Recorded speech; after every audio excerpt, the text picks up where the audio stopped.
വനിതാ സംവരണ ബില്ലിനെ ലോക്സഭയിൽ ഒറ്റക്കെട്ടായി എതിർത്ത് പ്രതിപക്ഷം. ജനാധിപത്യത്തെ ഹൈജാക്ക് ചെയ്യാനുള്ള നീക്കമാണെന്ന് കോൺഗ്രസ് ആരോപിച്ചു. ടിഎംസിയും എസ്പിയും അടക്കമുള്ള പ്രതിപക്ഷ കക്ഷികളും ബിൽ പിൻവലിക്കണമെന്നാവശ്യപ്പെട്ടു. പ്രതിഷേധത്തിന്റെ ഭാഗമായി കറുത്ത വസ്ത്രമണിഞ്ഞാണ് ഡിഎംകെ അംഗങ്ങൾ സഭയിലെത്തിയത്. 3 ബില്ലുകളും ഒരുമിച്ച് ചർച്ച ചെയ്യുന്നതിനെ സാൻഡ്വിച്ച് ബില്ലെന്നാണ് ഡിഎംകെ പരിഹസിച്ചത്. എതിർക്കാൻ വന്നതുകൊണ്ടാണ് പ്രതിപക്ഷം കുറ്റം കാണുന്നതെന്ന് ആഭ്യന്തരമന്ത്രി അമിത്ഷാ ആരോപിച്ചു. കേന്ദ്ര നിയമമന്ത്രി അർജുൻ റാം മേഘ്വാളാണ് ബിൽ അവതരിപ്പിച്ചത്. ബില്ലിൽ 12 മണിക്കൂർ ചർച്ച നടക്കുമെന്നാണ് ഇപ്പോൾ സ്പീക്കർ വ്യക്തമാക്കിയിരിക്കുന്നത്. ആവശ്യമെങ്കിൽ സമയം നീട്ടും. നാളെ 4 മണിക്കായിരിക്കും വോട്ടെടുപ്പ്. നമുക്ക് ആദ്യം സഭയിലെ പ്രതികരണങ്ങളിലേക്ക് പോകാം. The intention of the introduction of the bill is completely a fundamental attack on Indian federal structures. Last 2023, Lok Sabha and Rajya Sabha, the Parliament passed a bill ensuring 33% women reservation in the Parliament and Vidhan Sabha. This government wants to completely hijack that constitutional protection and they want to put this. The bill is very clear, sir. In 2001, Atal Bihari Vajpayee also extended that protection. Now you want to take away the protection given by Indira Ji and Atal Bihari Vajpayee. Your intention is very clear, sir. Your intention is to hijack Indian democracy. So you are scared of 2029 election. You want an escape route to cover up that 2029. That's why you bring the anti-constitutional bill. I think the minister has to withdraw this bill, sir. This is the minister has to withdraw the bill.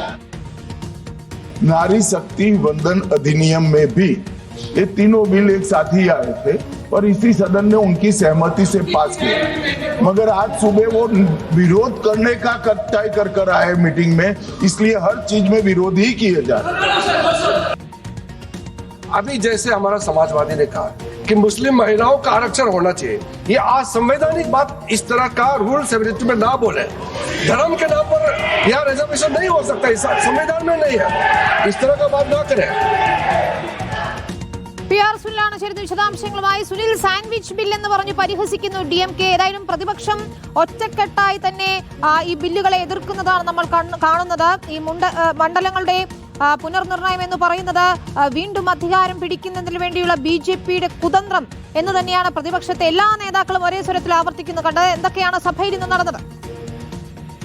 വിനീത, ഇപ്പോൾ ബില്ലിന്മേൽ ചർച്ച ലോക്സഭയിൽ ആരംഭിച്ചിരിക്കുകയാണ്. കോൺഗ്രസ് അംഗം ഗൗരവ് ഗൊഗോയാണ് ഇപ്പോൾ ലോക്സഭയിൽ സംസാരിക്കുന്നത്. വിനീത ചൂണ്ടിക്കാണിച്ചതുപോലെ തന്നെ ഈ ബില്ല് ഒരു സാൻഡ്വിച്ച് ബില്ലായി കൊണ്ടുവരുന്നതിനെ ശക്തമായി എതിർക്കുകയാണ് പ്രതിപക്ഷം. കോൺഗ്രസ് ഉൾപ്പെടെയുള്ള പ്രതിപക്ഷ പാർട്ടികൾ ഈ ബില്ല് 2 ബില്ലായി തന്നെ അവതരിപ്പിച്ച് ചർച്ചയ്ക്ക് വെക്കണം എന്നതാണ് ഇപ്പോൾ കോൺഗ്രസ് ആവശ്യപ്പെടുന്നത്. വനിതാ സംവരണ ബില്ലിനോടോ വനിതാ സംവരണത്തോടോ കോൺഗ്രസ് ഉൾപ്പെടെയുള്ള പ്രതിപക്ഷ പാർട്ടികൾക്ക് യാതൊരു എതിർപ്പുമില്ല. അതേസമയം അതിന്റെ മറവിൽ മണ്ഡല പുനർനിർണയം നടത്തി രാഷ്ട്രീയ താൽപര്യം ലക്ഷ്യം വെച്ച് ബിജെപി നടത്തുന്ന നീക്കത്തെയാണ് എതിർക്കുന്നത് എന്ന് ഇപ്പോൾ ഗൗരവ് ഗൊഗോയ് ലോക്സഭയിൽ ചൂണ്ടിക്കാണിക്കുകയാണ്. അതായാലും ശക്തമായി എതിർത്ത് തന്നെ എല്ലാ പ്രതിപക്ഷ പാർട്ടികളും ഒറ്റക്കെട്ടായി ഇപ്പോൾ ഈ ബില്ല് അവതരണത്തെയും ഒപ്പം തന്നെ ബില്ല് അവതരിപ്പിച്ച് കേന്ദ്ര സർക്കാർ നടത്തുന്ന നീക്കത്തെയും എതിർക്കുകയാണ്. 436 അംഗങ്ങളാണ് ഇന്ന് സഭയിൽ ഉണ്ടായിരുന്നത്.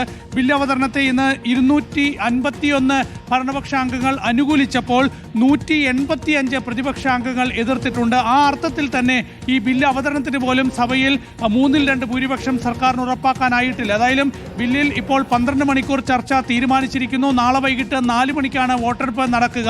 ഇപ്പോഴത്തെ സാഹചര്യത്തിൽ 3/2 ഭൂരിപക്ഷം ഉറപ്പാക്കാൻ കേന്ദ്ര സർക്കാരിന് ഈ ബില്ലിൽ മേൽ സാധിക്കില്ല എന്ന കാര്യം ഉറപ്പാണ്. ഏതായാലും പ്രതിപക്ഷ അംഗങ്ങൾ ഒറ്റക്കെട്ടായി ബില്ലിനെ ശക്തമായി എതിർത്ത് തന്നെ മുന്നോട്ട് പോവുകയാണ്.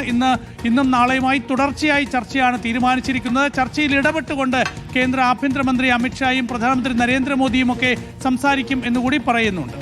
ശരി, ഏതായാലും പ്രധാനമന്ത്രി ഇന്ന് സഭയിൽ സംസാരിക്കുന്നുണ്ട്. വലിയ വാക്പോരാണ് കണ്ടത്. ബില്ലിനെ എതിർത്തുകൊണ്ട് കോൺഗ്രസ് ഉൾപ്പെടെ എല്ലാ പ്രതിപക്ഷ കക്ഷികളും ഒറ്റക്കെട്ടായി എത്തുന്നത് നമ്മൾ കണ്ടു. PR സുനിൽ വിശദാംശങ്ങൾ നൽകിയാൽ.